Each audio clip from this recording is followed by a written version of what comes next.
I've got my fingers crossed for a little freaky deaky. What's up, everybody? Welcome back to the Walking David podcast, The Walking David, David City. You all wanted to know my thoughts, so this podcast is devoted entirely to The Walking Dead, Dead City. The first point I'm making is I watched it. I didn't want to. I avoided any reviews, I avoided any spoilers, and I watched it with an open mind. We're going to talk about the setting, we're going to talk about the characters, and we're also going to talk about the story overall. Character arcs, things of that nature. You know, the writing stuff. There might be some other shit that we throw in there in between, you know me. The characters. Let's start off with the lady of the hour, Maggie. Listen, I've said this before in other podcasts. I think Lauren Cohan is a very good actress. Okay? Having said that, I don't feel like they are giving her a lot to do. And I feel like the Maggie character is just very stale. I feel like there's not much to explore there. The fact that you went from the main show, Annie and her baby and Herschel got taken on a train to Site B, and Daryl was going to go look for them. And then they dropped that shit like a bad habit. Like it didn't even happen. I mean, think about that. We literally have no idea what happened to Herschel in the end of the main series. That's insane. That's an insane place to leave that character arc. That's an insane place to leave it. I lost my 8-year-old.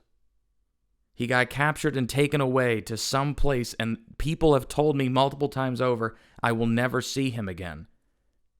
Just drop it right there. Let's just drop that. So we skip from Herschel being like 8 years old and where they left that story to now it looks like Herschel's got to be 16 or 17 years old. Which, I'm sorry, why have children in the show if you're going to skip over their formative years? You know what I mean? At least with Carl, even though I'm not a huge fan of what they did with Carl, and I wasn't a huge fan of Chandler Riggs as Carl, at least we saw him grow up on the show. We saw him work through problems. He killed his own mother, and we saw how that affected him. He killed a child, and we saw how that affected him. We saw him earn the trust of Rick and Herschel to get his gun back and all of this stuff, and how he changed his ways, and by the end of the show, he was trying to keep the peace. We saw all that. Herschel, it's like Morgan. We've just seen him in these random stages. He's an infant. He's 8. He's 17. It's like Boyhood. They're giving us the Boyhood treatment with this character that we're supposed to give a shit about, but we haven't seen enough of him to give two shits. And there's not enough of Glenn in this kid's portrayal, and any of the kids who've portrayed Herschel, there's not enough Glenn in there. They just seem like angry, angsty children. Yeah, you threw a baseball cap on the child, and then in this one, you didn't have him wear a baseball cap, and then you had Maggie try to give him a baseball cap, and he's like an edgelord. He's like, I don't want a hat. Why are you giving me a hat? Fuck you, Mom. You know what I mean? Like, it's so weird. I get that they're trying to show that there's still like these parental dynamics even in the apocalypse, but it's just like, guys, it's not meant to be like every other show. It's just not. So also, how long exactly has the apocalypse been going? I know that may just seem stupid to bring up because you're like, well, it's been a long time. Time matters. Has it been 3 months? Has it been 9 years? Has it been a week? We need to know that shit. All of season 6 of the main show of The Walking Dead took place over 3 days. That's what the fucking showrunners said, which is bonkers, okay? That's insanely drawn out. It didn't have to be that way. And now you're just skipping years. There's ways of doing it. You can have a time jump between seasons. That's completely acceptable. But make people aware that there is a time jump. Make it obvious. Like Maggie, if it's been 20 years of her being in the apocalypse, she should look visibly older. Put a little gray in her hair. Change her look up a little bit. And Negan? He looked old when he was introduced. He looked really old after a 6-year time jump. And now you're jumping almost a decade further. Based on how old Herschel is, you're jumping a decade further in time. I mean, he has got to be like 75 years old in this show. Now, if they address the fact that he's 75 years old and he can't do the same stuff that he used to, and he's kind of old man Negan, great. But address it. What's so hard about addressing it? Just address it and I'll drop it. But if you don't address it, it affects other aspects of the show, whether you realize it or not. Now, Maggie's character in this, they are giving her more stuff to say. And hey, I love me some cursing. You guys fucking know that I do. I love some cursing. I love hearing Maggie say, like, I fucking buried it in the dirt. You know, like, I like hearing that. Okay? I like hearing a little bit more grit, a little bit more spice on the dialogue. Having said that, Maggie's just acting very different and strange in this show, like from the jump. It's almost as if they're trying to act as if she isn't as farm girly as she used to be, but she's not bringing up the religious stuff. She's not, she's in a bar drinking and she knows that her father had like alcoholism problems. And it's like, it'd be one thing if she was like playing it up or kind of like pretending to drink it and throwing it over the shoulder, like if there was some consistency in the story arcs. But they've kind of, every time they introduce Maggie back into this universe, they don't really know what to do with her. So they just kind of drop her. They just sort of, plant her down like a claw game. They just lower her into the show as whatever the fuck they need her to be for the sake of the story, disregarding all prior storylines and attitudes and disposition that she had when she left. This show is just like a chance for Lauren Cohan to kind of be like Mila Jovovich in Resident Evil. That's what I see when I see her in the New York setting, is Mila Jovovich in Resident Evil. It's looking hot with guns. And it's like, I'm sorry, that's not what I watched this show for. I'm watching the show for the interesting interplay between these two characters, to try to see some resolution, or some forgiveness, or some progress, or some regression, or some murder. Something to happen. Something needs to happen. But instead of things happening between them, and them being the main focus, we kind of just start introducing a bunch of these side characters. And we will get to those side characters in just a minute. I'm not even saying I hate it. I'm just saying that this show in these 6 episodes still lacked focus. Okay? Let's get into Negan. Well, I am very tired of Negan looking after kids and stuff like that. It's kind of like what they did with Carol. Cut it out. Why do you need to do it? Why does he have this mute girl that he's just bringing around? I don't care what the reasoning is that you say in the show. It's distracting. You could cut that entire portion of the show out and it doesn't affect it one iota. I don't understand. Are you trying to check boxes? Is she an actual mute actress and you're trying to include her? Is there a goal with that? We didn't even get her to talk by the end of the season. So like nothing changed. I want you to... No. All these months and now you want to chat? I don't remember her speaking. Did she speak? No. Did she come around? When Negan was finally in danger, she just goes, Negan! Like, did she do anything like that? No. I don't think so. No. I'll have to check again. I'm sorry if I'm wrong, but... No. You'll know if I'm wrong, okay? If I'm wrong, I'll admit I'm wrong. I just don't remember. No. And that's not good either. It's not very memorable. I don't know her name. I can't remember. It doesn't really matter. She doesn't talk. She doesn't add to the story. She quite literally doesn't add to the story. Quite literally. She doesn't speak. So how can she add much to the story? Because let me ask you something. Wouldn't it have made sense if instead of a mute random girl, Annie, through some series of events that Negan will later disclose to us, died? But he has a little girl. She died. Because of an attack, he fought some people off. It induced her labor. She goes into labor because they don't have any medicine. It's an ectopic pregnancy. Somehow the baby barely survives, but it kills the mother in the process.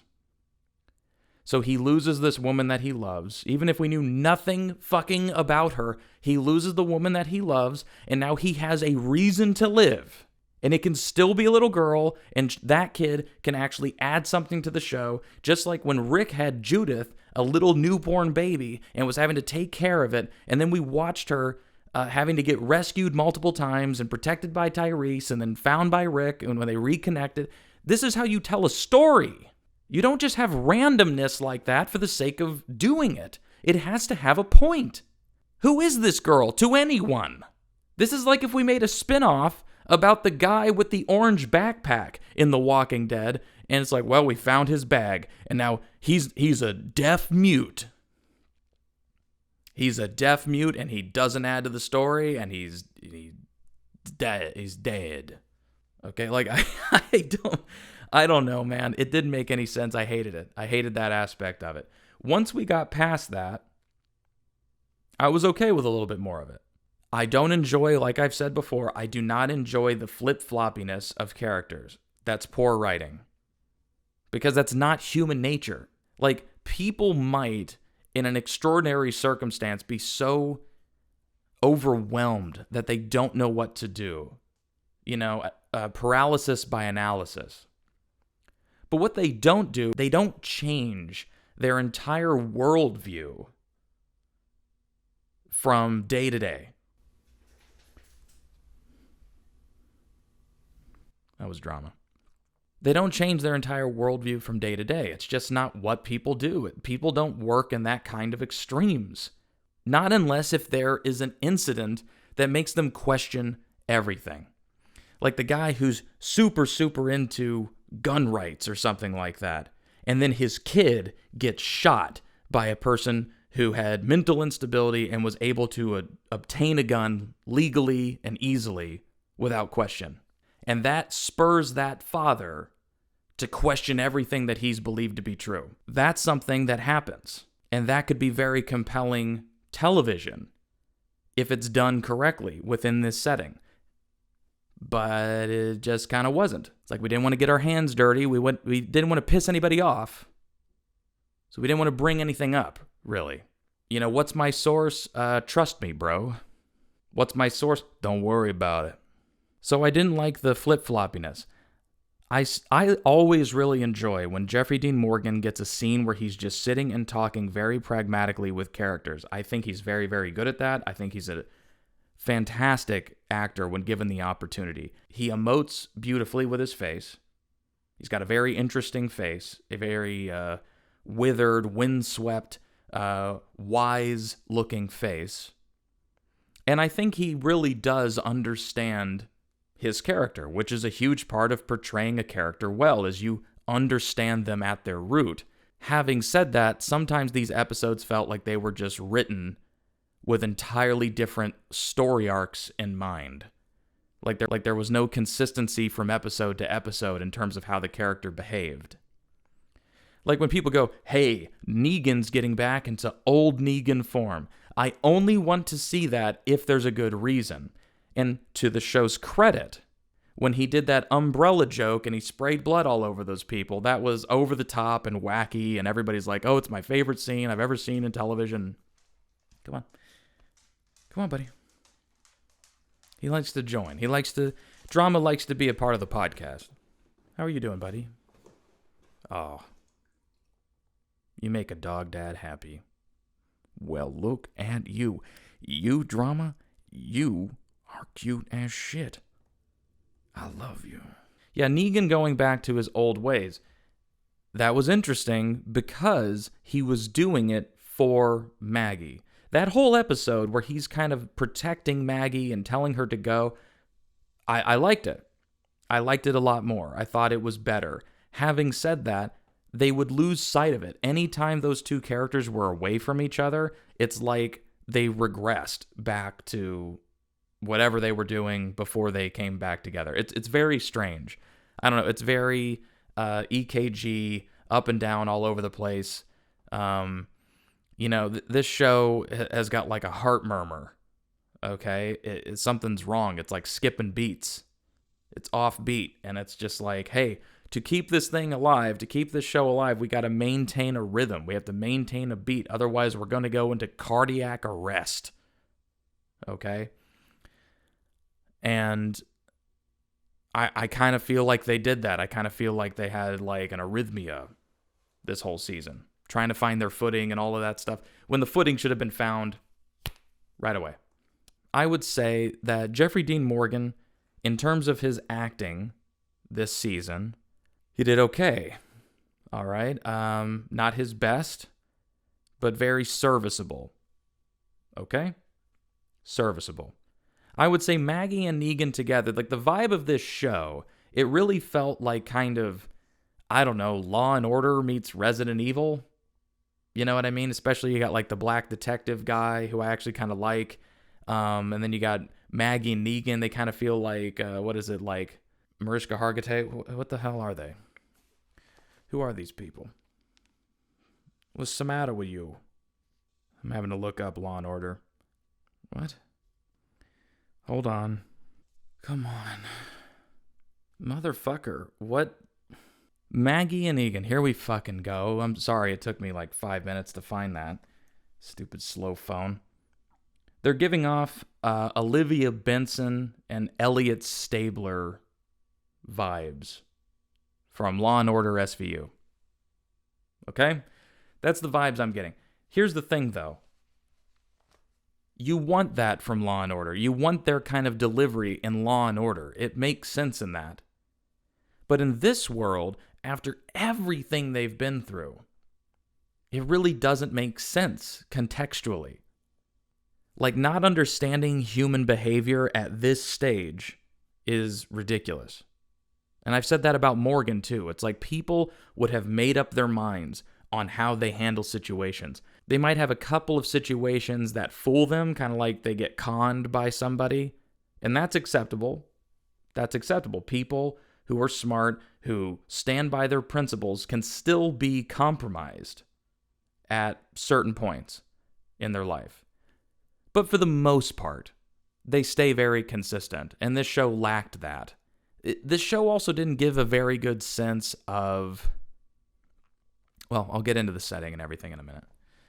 Let's talk about the Croat. Oh, that Croat.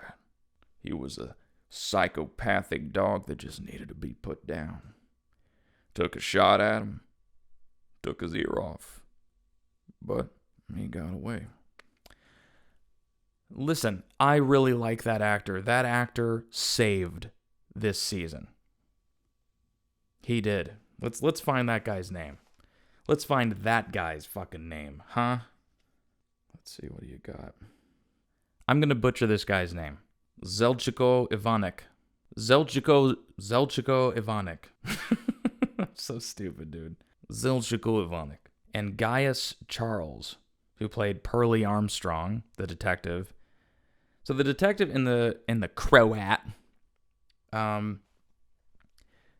Listen, both of those guys very, very solid actors. I enjoyed the detective. I just didn't feel like they gave him enough to do or made him very detective-y. He had moments. He had moments of kind of being clever or getting the upper hand. But seeing somebody who claims to be a detective get outgunned or outsmarted by Negan and Maggie kind of makes you kind of go, where's this guy's Bronx street smarts?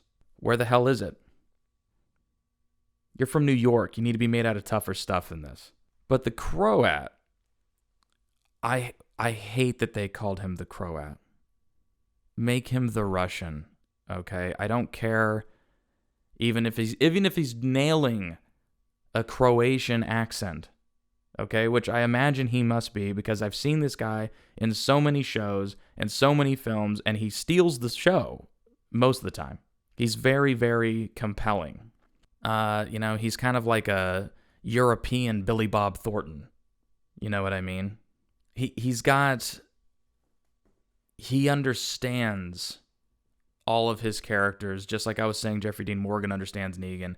Both of those guys understand their characters, which is good. So they were making good choices that fit with their character. I just thought the writing was kind of weak. I think that actor, the Croat, he did a lot with so little. He did so much with so little, and that is a huge boon to the show. I mean, you are so lucky you picked that guy. Whoever chose to cast that guy, or the casting director who chose to cast that guy, brilliant decision. Okay? Great job. Whoever picked the detective, also good job. Okay? I think he's good. His potential remains to be seen, but he's good. We addressed some things that easily could have made him better. When he said he had like 3 kids, or 3 little girls, I think, that could have made him more interesting. We didn't really explore that. Maybe that's something they're going to do in season 2. The guy who played Logan Kim, who plays Herschel, I'm sorry, I don't like it when these spin-offs have a character that basically is a main character because he's kind of the crux of the whole thing, and A, we barely see him, and B, they never talk, and C, they don't make us like them or give a shit. If Herschel came across exactly like Glenn, then everybody would go, oh my God, that really is Glenn's son. Like he has the heart, and he's brave, and just like Glenn, he's good at delivering pizzas. I don't know. I'm spitballing here, but anything to make me like him. You made him like an angsty little shit. I swear, if I remember right, he pretty much says that he was happy that he was kidnapped. Maggie's trying to save him and having all these terrible nightmares and thoughts in her head. And then he's just like, man, I wish I had just stayed gone. Like, he's just such a shitbag. You know what I mean? And I just go like, God, why? That's supposed to be Glenn's kid? I mean, he's better than RJ. Everybody's better than RJ. But it's just like, my goodness. You guys kind of dropped the ball on writing good things for his character. Let's take a look at this here. I'm going to say this. Your side characters, they felt very NPC. I know that that's kind of the buzzword lately, but they did feel very NPC. They felt like video game characters that just kind of hover there in place, and you press X or you press O, and they say one of 2 things. And that's supposed to be considered like a choose-your-own-adventure. And it's just like, yeah, okay. And no matter what you press, eventually they're going to go do the same thing. So both stories collide. So it doesn't really matter what adventure you choose. They all end up down the same road anyway. Notice how it's choose your own adventure, not choose your own adventures. Because then they'd have to write different ideas. And that would be hard. Yeah, but it's like the Tommaso and Amaya. The woman was better than the guy. The guy was kind of weaker in terms of delivery and writing. I don't know. It felt very inexperienced in terms of his acting. It was very strange. He had a cool look. He had like a kind of an Italian Jason Statham sort of look. But there's got to be more to it. I mean, I know for a fact there's far better actors suited for roles like that. So I'm not sure exactly why they chose that guy. But I would have made some different choices, and I would have given him better stuff to say. I feel like the Amaya actress, she did a good job. She was solid. I didn't remember her name, but she had little character moments and character change, and you felt fear for her, and you felt sorry for her when you found out that Tommaso was, doing stuff kind of behind her back and to her face that she didn't know about. The Dama. I did not fucking remember that name. The Dama? Why? Is that like Italian for dame? Like a female knight? You know what I mean? Like, oh, that's Dame Edna or something like that. That's the Dama. Like, I don't know what the Dama mean. What the fuck does that mean? What does that mean? I thought that woman's face is so neutral in my mind that I thought she was like 3 or 4 different actresses every time I saw her. I don't know. It just felt very acting. It was very indicated. As an actor myself, I didn't approve of these choices because it felt very hit your mark and say your thing in the most surly voice that you can come up with in your head. But there wasn't anything unique about it. It was kind of boring. It wasn't bold in the choices. Look at the Croat, and then you go from that lunatic to the woman, and she's just like, oh, have a drink with me, will you? And I'm like, I hear brandy is good for cramps. okay. Then you have the Croat going, Negan! How you doing, my friend? You shot off my ear. It's fine. I have another. Like, why have somebody above him? Why? That also undercut all of the tension of that guy. Because everybody, and I mean everybody, until that Dama fuck was introduced, everybody thought that he was the guy. He was the honcho. He was the one in charge. Imagine if Negan was at the sanctuary back in season 8, and all of a sudden he just goes, hold on, Rick, I was in a meeting. He walks back inside, and there's just some broad in an office. And she's going, did you conquer Alexandria yet? It's like, what's her name? Well, it's good to see you, Llama. That llama's got an interesting name. Do you get that? 'Cause llama in Spanish means name, but llama also means name. Whatever. I don't know. I really just imagine there was somebody above Negan this whole time. It's dumb. No. You know? Hey guys, it's Pamela Milton. But have we introduced you to the Dama? God, that's such a dumb... What the naming conventions?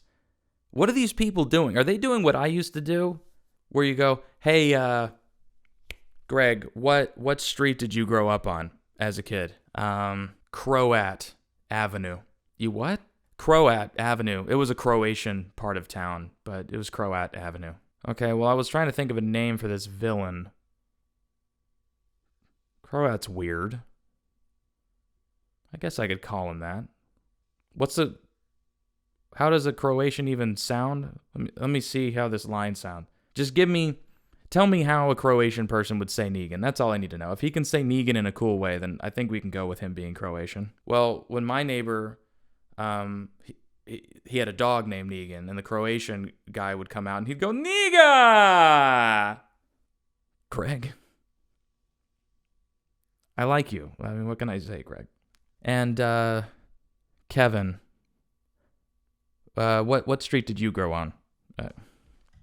What street did you grow on? Hey, Kevin, what street did you grow up on as a kid? And can you spell it out for me in case if it's weird? Well, I grew up on a street called Dama Circle.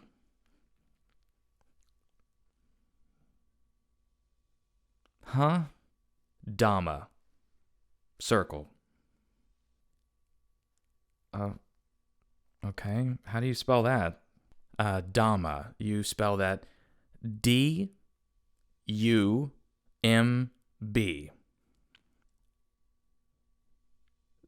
Kevin, that just spells out dumb. Yes, it does. See, that's what I'm saying, is that it's just... I don't get it. I don't get that at all. The other side characters were side characters. Isn't Michelle Hurd from Fear the Walking Dead? And she gets killed in the first episode of Dead City? Whatever. I don't know. Moving on.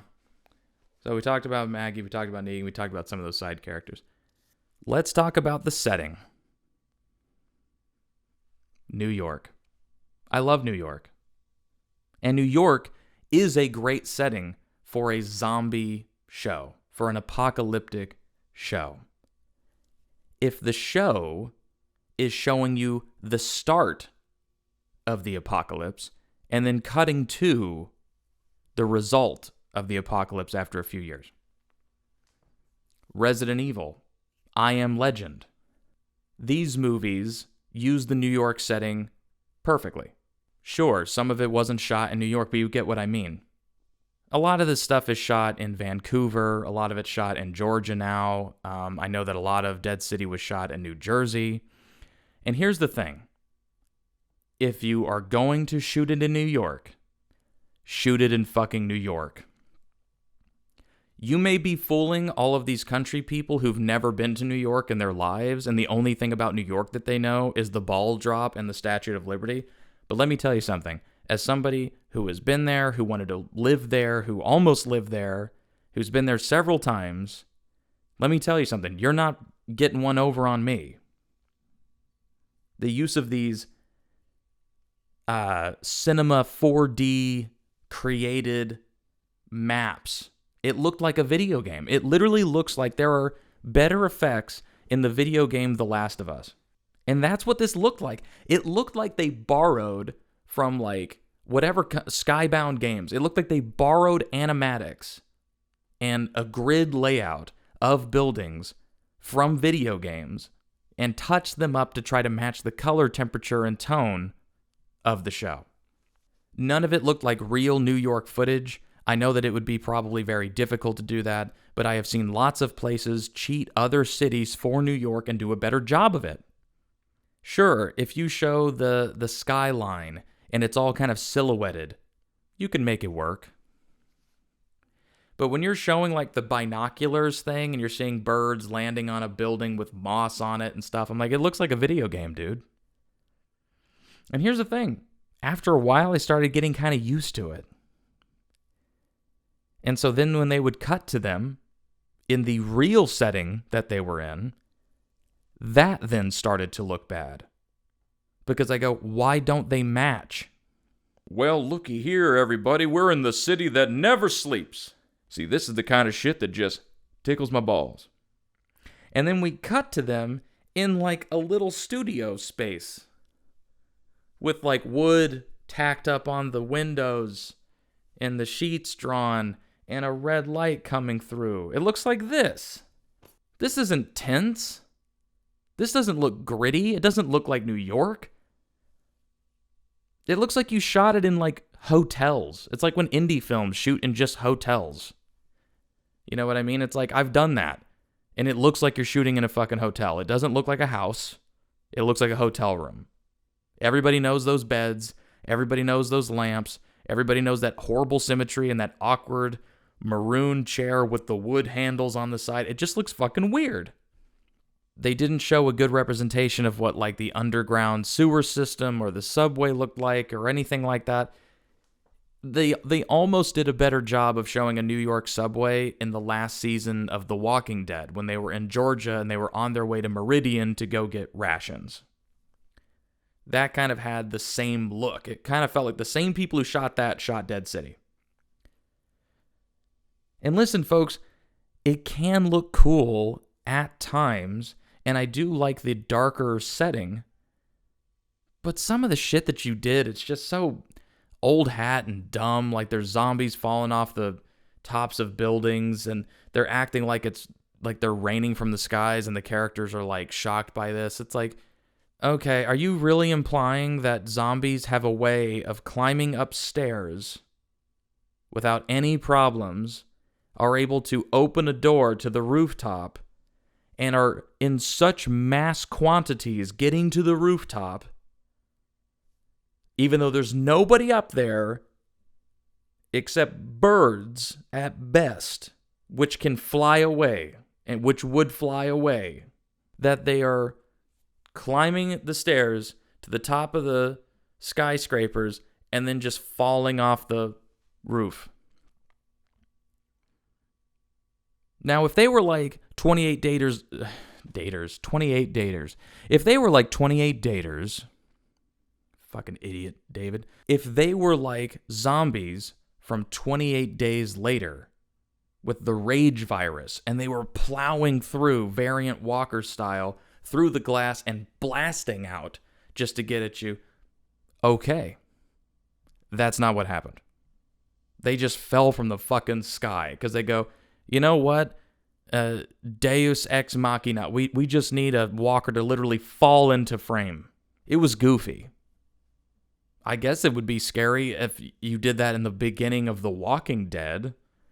Like some survivors were on the rooftop waving at a helicopter. They died from heat stroke like what Rick was worried would happen to Merle. And then they just, when they died from heat exhaustion or starvation or dehydration or whatever the fuck, they walk towards the ledge because they hear some bang or explosion, and off they go. This is not something that would happen 20 years in. Because that's what it is, people. We're like 15, 20 years in. I know it doesn't seem that way because we don't seem to keep accurate track of that, because the only people who age are the children. But the adults don't age. That's not a compliment to them. That's an insult to the makeup team, okay? It's like they can't have them looking old and decrepit because they have to look hot, okay? And Jeffrey Dean Morgan already looks kind of old, especially with how skinny he is. And Maggie, they need her to be hot, so they just letting her look like Mila Jovovich in Resident Evil, like I said. And then that black detective, was it not Cialis? I'm sorry if you're watching this. I know actually some people who like my stuff and like my content and they're friends with you. Gaius. Okay. Gaius. You're a handsome fuck. Okay? You are. But let's get a little salt and pepper in there. Let's make you look a little haggard. Let's give you a fucking scar, dude. You look sick with a scar. Give you the old scar down the top of the forehead on the cheek. Give you a scar. Maybe you had a scar. I don't even know. I don't think so. The 3D imaging of when Maggie and Negan are on the boat and they come through the fog and New York City is revealed, that looked terrible. I'm sorry, that just looked straight up bad. Speaking of looking bad, the intro of this show looks like an intro to a YouTube channel. I mean, like, it really does. Like, if that was the intro to this podcast, I'd be super proud of it, okay? But it looks like you didn't even bother to go get stock footage of New York and edit it. You rendered it in Cinema 4D or Unreal Engine. And then you sped it up to try to give it that falsified Walking Dead feel. It didn't feel New York. It didn't look New York. It looked like a comic book. It looked like I flipped through the pages of a comic book. If that's the goal, great. I guess you achieved it, but it looks crappy. Because that's not it doesn't even match the style of the show. You got this crazy comic book, goofy CW intro, and then you cut to this dour Law and Order slog fest of people going like, "You can't get over it, Maggie." No, not again. You know, like, it just doesn't match the show at all. Not at all. That looks like the intro to like it's like a James Bond intro if they put one in Die Hard. Get together, come to the coast, have a few laughs. Yippee-ki-yay, motherfucker. For being New York City, this feels so incredibly cheap. So incredibly cheap. New York has so much richness in their buildings and how they're connected, and like the Bronx and Brooklyn and Chelsea and Williamsburg and Manhattan and the bridge that connects it all. And I know you saw that the bridge was out, and so the island is isolated, but it's like, hey man, it's still massive. Yeah, it's not big if you have a car and there's no traffic, but it's like New York City should be overrun with millions of walkers. Millions. No matter what part of it you're in, millions. It should be like in The Last of Us when we saw a horde and they're all like on their knees and they're like crawling like a pile and they look like beetles or whatever. Yeah, it should be swarmed. You should use so many extras to make it horrifying to where you can't even take a step on the road without stepping on guts and blood. And also, why is the fear of not getting infected still prevalent in the shows? In the first few seasons of The Walking Dead, when a character got a scrape on them, they were done for. Now you got characters getting grabbed on bare skin by something with long, almost claws, because they're corpses and their nails and their hair keep growing, and they're grabbing them like that, and they are not leaving a single mark. And a scrawny woman is able to fight off some weird, what the fuck is it? The Scorpion King.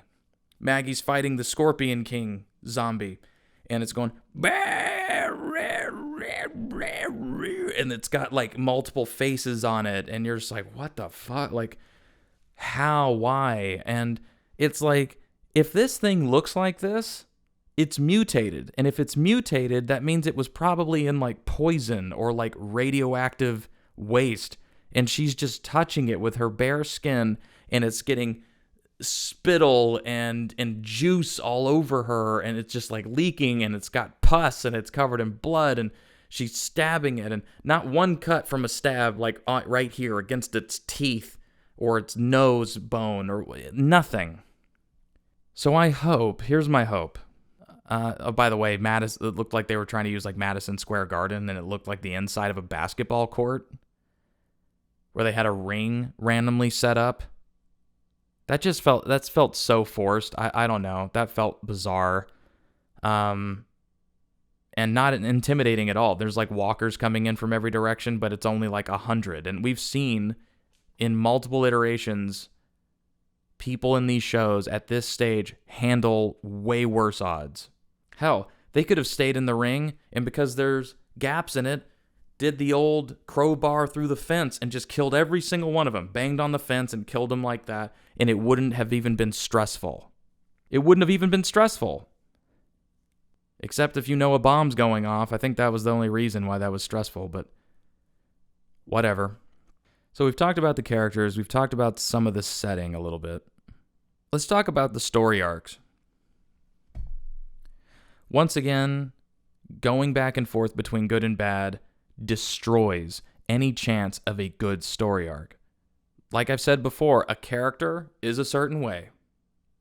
Then there's an inciting incident, something that motivates them, something that hurts them, that either lifts them up, knocks them down a peg, is a traumatic event, something. And then the story begins. Then we try to see them handle the situation with this newfound information, this new outlook. And as they go, they learn things along the way, and they get knocked back down, and they're at their lowest point, but then they find something, they harness something within, they tap into that lesson that they learned from way back when, and now it's finally applied to right now, and they seize the opportunity, they rise to the occasion. But when you have an inciting incident, like Herschel's kidnapped, and then you have to search for it, and then you team up with Negan, and then you're also trying to kill the guy who you need, but then you're not, and then he forgives you, he understands, but you don't understand, so you try to do it again, and then he tries to get you, but you let it go, and then you have a quick chuckle, and then you go back. It's like, this isn't how people behave. It's just not. The moment somebody tries to kill you, doesn't help you, pushes a walker at you in this world, you're done. You are done. I get that there's not a lot of people in this world, but it doesn't matter. Why would you help somebody who is constantly trying to murder you? And that makes you feel that at any moment they're going to snap and just kill you. There's no incentive to help. It doesn't matter if he's trying to be a decent person. He's also trying to survive.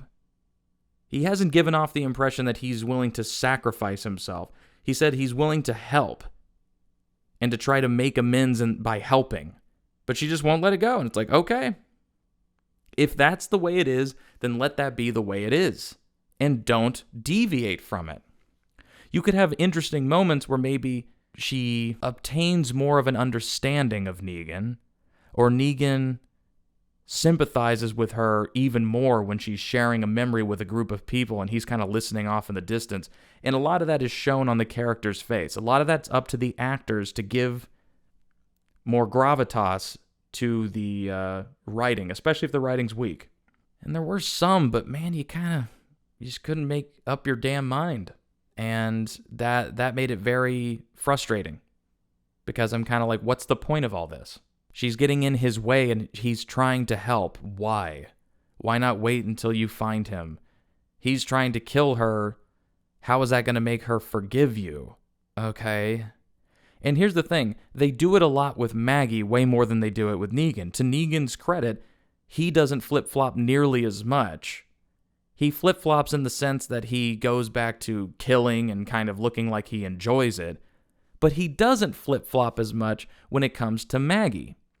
But Maggie flip-flops constantly now.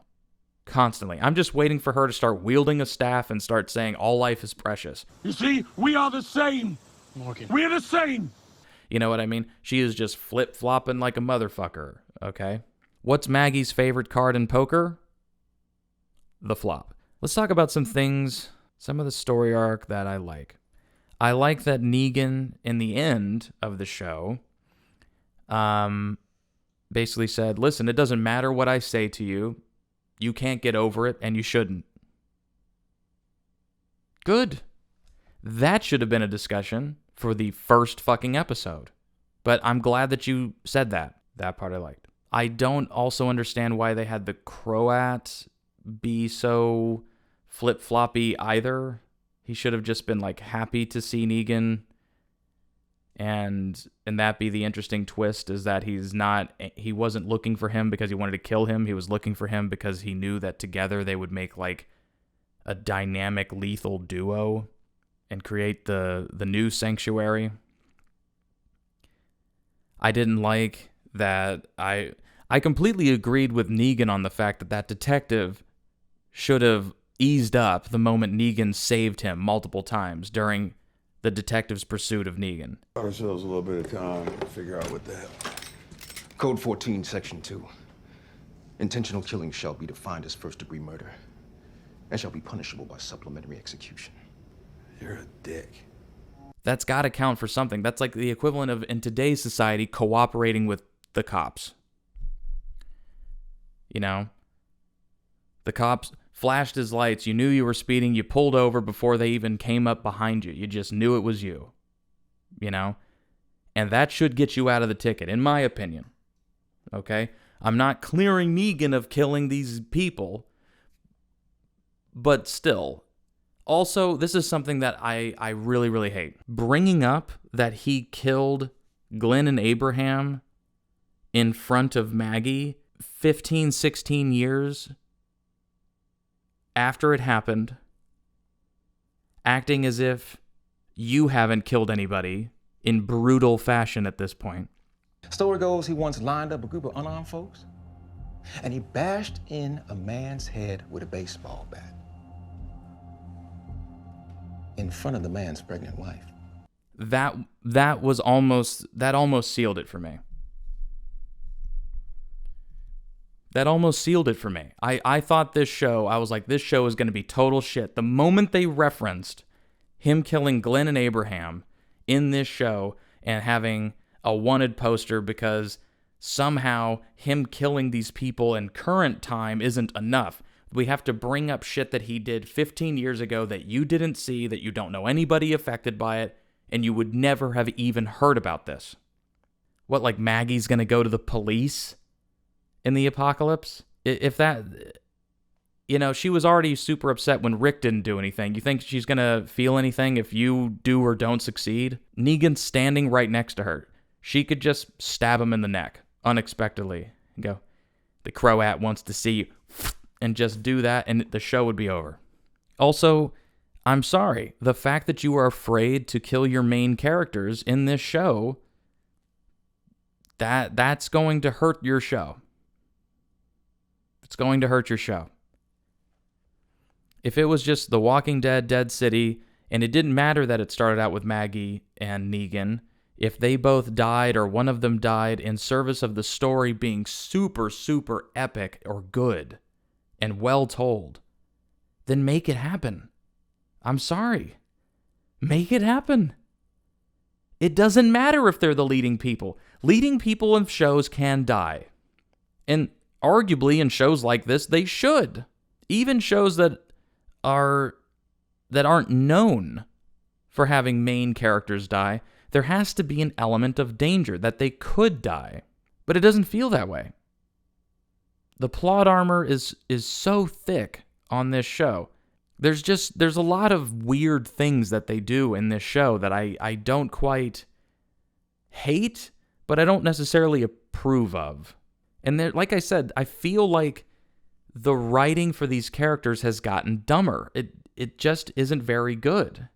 The actors are doing a lot with very little. They are trying to give substance where there is substance severely lacking. Explain to me why Maggie didn't put on the oxygen when offered the oxygen, and after she saw other people breathe that oxygen and not immediately die. Because at first, I thought it was because she couldn't trust that guy and she was being misperceptive, but then to voluntarily let yourself get to the point where you almost die while you're trying to track your son, there's so much of Maggie getting into the thick of it. If you die, your son is lost to you forever, and he loses his mother, and you never see him again. What is the fucking point? You should be avoiding conflict at all cost. At all cost. Hell, the first episode, she's getting slammed on a table, and then she's like kicking people with her little Joker knife in her boot. She's got a little hypo in her boot, you know. And I'm thinking like, geez, what happens to Herschel if you die? And clearly, we see that he's not, like, resourceful. He's not, like, Glenn and clever. He's not, like, sneaking through the air ducts and punching the crow out in the balls and, oh, he slid down the fire escape. Or he hopped onto the fire escape and then he cut the chain and the fire escape, tilted and fell into another building, and then he's hanging from it and he climbs over and gets to the other building. We didn't see him be resourceful once. Not once. He was hopeless. So if you die in the process, he's basically dead. Or he's a slave for the rest of his days. So that didn't make a lot of sense. So Maggie's disregard for her own safety in pursuit of her son is not well thought out. It makes sense that Negan would be willing to risk his life because he feels indebted to her. He feels like he owes it to her and to the kid based on what he took from her. That part somewhat makes sense. But this far in, it's like, I'm sorry, if you haven't killed this guy already, then shut your mouth. Put your money where your mouth is. If you want Negan dead, then kill him. If you need him, then use him. And when you're done with him, kill him. That is how simple it should be. You know? And it could be black and white, and then you could have an interesting scene where Negan tries to make his case. Like, I did all of this for you because I'm sorry. And he basically did that and then had to call her out and go, you know what? It doesn't matter if I say I'm sorry or what excuse I give you. You're just never going to get over it. Once again, I did not like Negan having any baggage. Annie shouldn't have been a character in the first place. Her being pregnant shouldn't have happened in the first place. Them getting married shouldn't have happened. It felt like a weird ploy at the end of the season to try to make Negan and Rick seem identical on paper. They're going to be two curmudgeon-y, white-bearded guys who have strong, understanding black women at their back, and both will have a mixed-race child to look after. That's what it felt like. And I don't get the point. To have them not in this show kind of just makes you go, the fuck was that about? Because he could have had a kid at any old time with anybody, and they could have incorporated it into the show. How come kids don't happen by accident in the show? You know, and I would love to hear characters dying in these shows from normal causes. Just because you fight the undead doesn't mean that you are immune to other illness, to other disease, to getting hit by a car by mistake, to getting shot in friendly fire or hit by your own ricochet, and dying in vain or dying young. It should happen. It does happen. If it happens in the real world, imagine how often it would happen in the apocalypse. Just imagine. Some guy like that Tommaso guy, he would just go in guns a-blazing and get bit right on the face. You know what I mean? He comes off like a hothead and kind of dumb.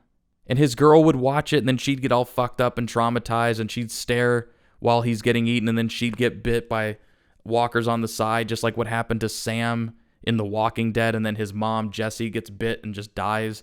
You know what I mean? And then they all eat it.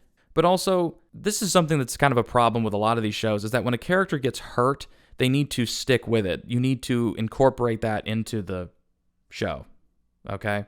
It needs to stay there. People should not be able to get their ribs broken, fall from rooftops. I'm sorry, Negan kicked Maggie off of what looked like a 20-foot ledge, and she landed on her back squarely.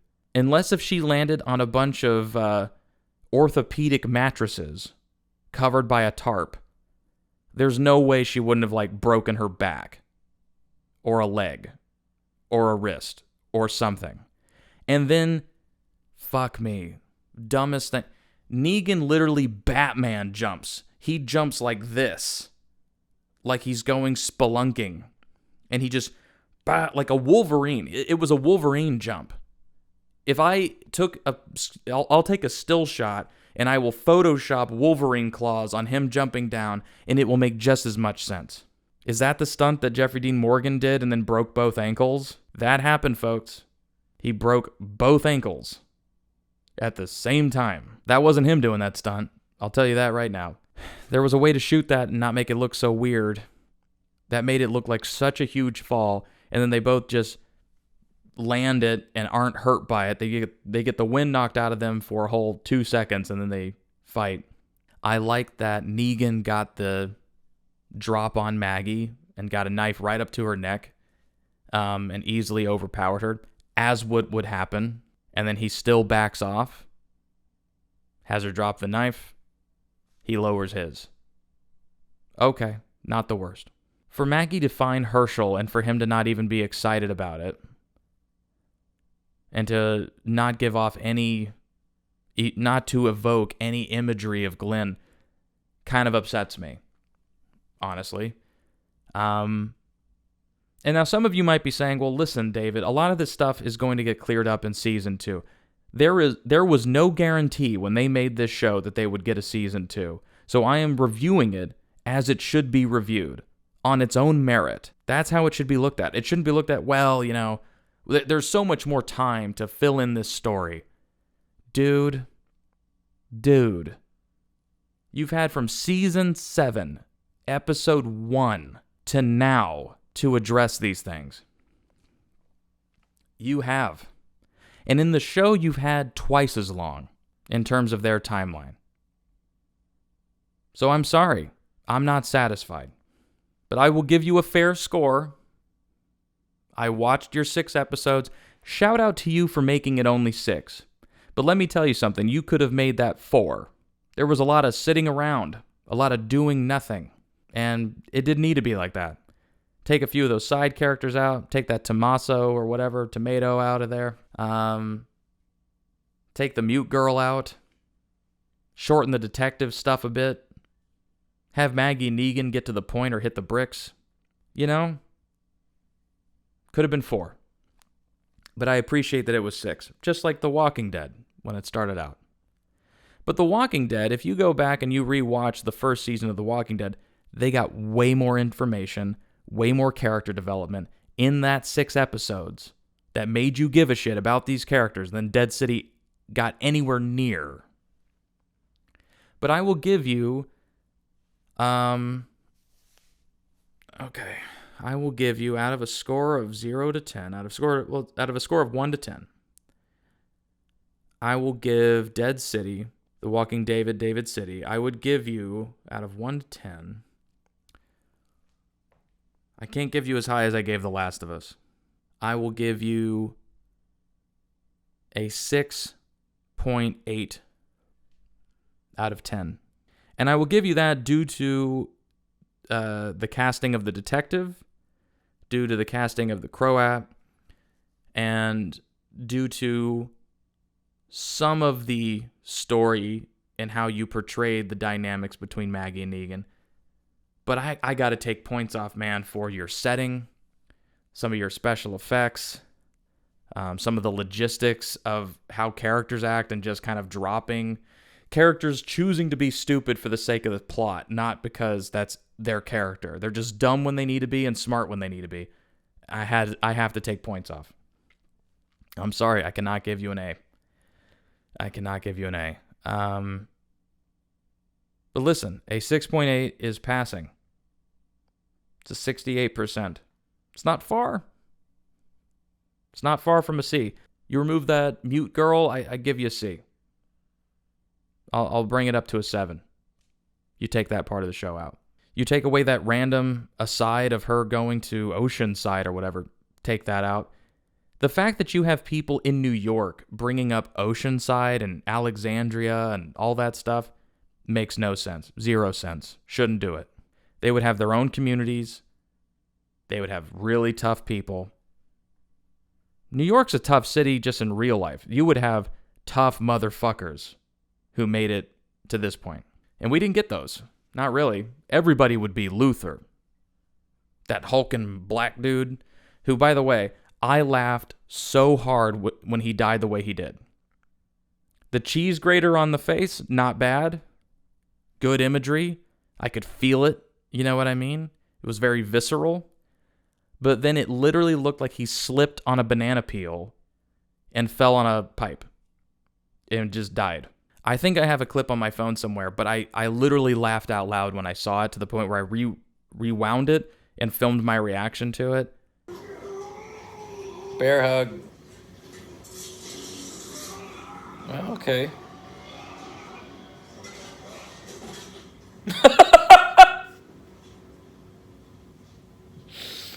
What happened? It's so dark, I can't even tell. Well, Luther, you just done slipped on a banana peel. You just got hit with a red turtle shell. How do you feel? It made me laugh, okay? Because it was so quick. It was such a bad edit. It's like they had the actor lay down like this, right? So his head is on this foam thing that's meant to look like a sharp object. It's retractable, right? So he's resting his head on it. And they just go, okay, now just raise your head up and we're going to reverse it. So just already be there, raise your head up, and then we're going to slam it back down. And so when they did it, it literally just looked like he went like that and died. Like I said, if he just went and like just slipped on a banana peel, I mean, it would have been the exact same reaction from me. And I get that Negan is a survivor and stuff. He would have no shot of taking down a big dude like that. Because that wasn't even him being clever or resourceful. Like, if the guy didn't slip and fall, what was the goal of that scene? Even that cheese grater on the face wouldn't have stopped a guy that big. So, maybe work on that a little bit. Work on the logistics. Make Negan clever. Have Negan be as clever as the detective. Have him implement things that he did in the old world in this world. Please. When the detective brought up what he used to do and how he now is a detective, I thought that was very interesting. How he kind of, like Glenn, how he was like a pizza guy, but that made him a good navigator. And it made him see routes in his head, almost like a football coach, so that he just goes, yeah, we're going to run down this alleyway and you're going to meet me over there. And then you're going to come over here. And that way I have you guys kind of pincer me on both sides so I have your back no matter which way I go. Great way of incorporating it by something dumb like, I delivered pizzas. Negan bringing up that he was a PE teacher. Okay. Let's see some use out of that. Oh, yeah. The ending. Negan meets with the Damalama Ding Dong, and she basically says, hey, we need a guy like you to be in charge. You want to be Croat 2.0? And he's like, why would I help you? And I'm like, why would you ask for his help? Why? Why? Why? Seriously, why? They didn't set up enough of a bureaucracy in this world, like of moving pieces, and they didn't set up a way that, oh, Negan has all the qualifications to do this. The only thing that they know about him is that he used to be a leader of a community, and he murdered a bunch of fucking people. And he's murdered a bunch of people just to get to this conversation with you. He's murdered your fucking people. And you're talking to him about giving him a promotion, basically. I didn't understand it. I didn't like that part. It didn't really make sense how we got to this point. It was just kind of, you know what? Let's find a way to get Negan into power because that's what the people want to see. That may be true for some, not for me. What I want to see is good storytelling. No matter what that is. If you put Negan in power, that's fine, but you tell a fucking story with it. You tell a story with it, for Christ's sake. You have to have a point. You cannot just write things episode to episode without any kind of goal in mind and just hope that it magically comes to you. It's not like this. It's not like where I'm just ranting in one shot and whatever I say, I'm just extrapolating off the top of my head and that's the idea. That's not a good way to do it. It's like you're literally writing down improv and trying to edit improv together into a show format. I've done it. It sucks. It's not a good way to do it.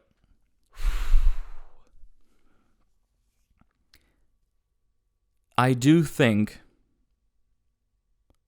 that a second season could be interesting. Why do I think that?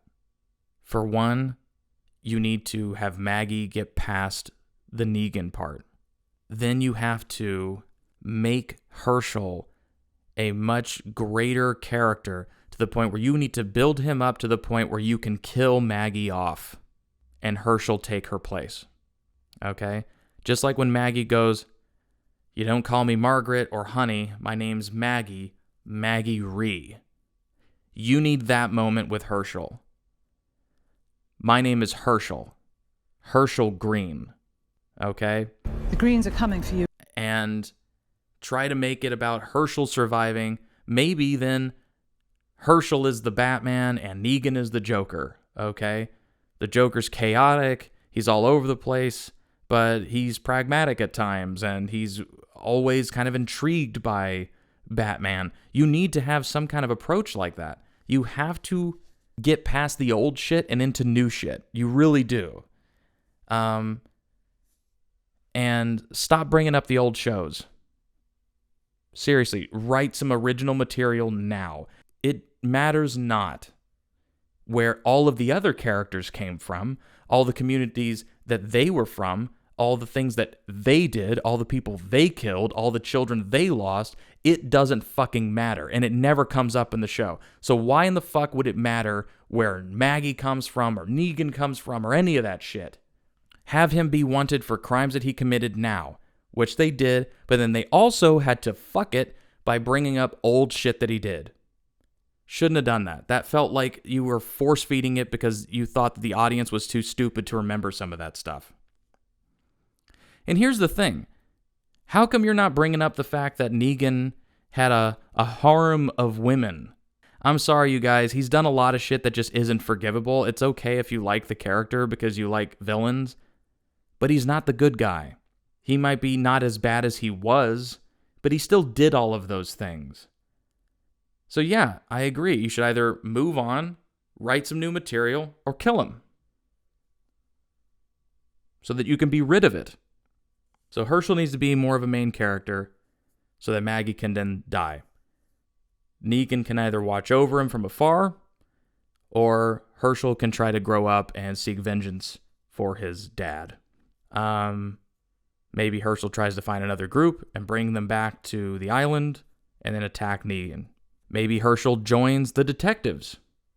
Also could be interesting. Very much like real life. My dad was murdered, and so was my mom. So I was 17. They were both killed at different times in my life. One when I was an infant and I was too young to know, and the other just 6 months ago. I can't stand the injustice. So I think I'm going to fight for justice, and I'm going to become a cop. Nothing wrong with that. That actually makes sense. That's why a lot of people in real life become police officers, is because a police officer had a massive impact on them as a child, or their cop was a dad, or they believe in justice and they want to try to right some of the world's wrongs. Use that. Use that. Have Herschel get taken under the detective's wing. Okay? Because that guy's a solid actor.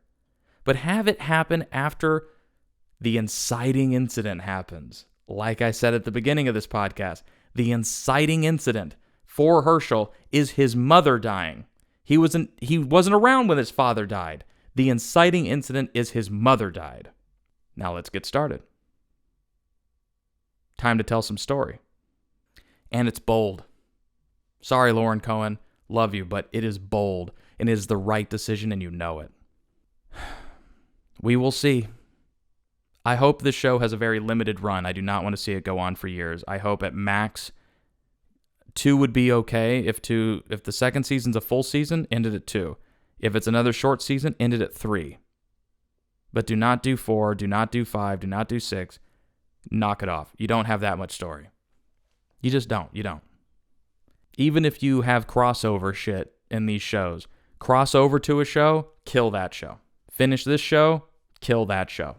Cross over both those shows to the other show, kill that show. And then you're out. I would love to chat with you guys more about this, so please leave in the comments what you liked about the season, what you didn't like about the season, and be honest. Include what you didn't like, because I doubt that you find it perfect in every single way. But you don't have to agree with me. I just want to hear your opinion. And hold on, buddy. Hey. Sorry, my dog's having an interesting dream. He's dreaming about my ideas for their season 2. And he agrees. They're good. But, so share with me your opinion.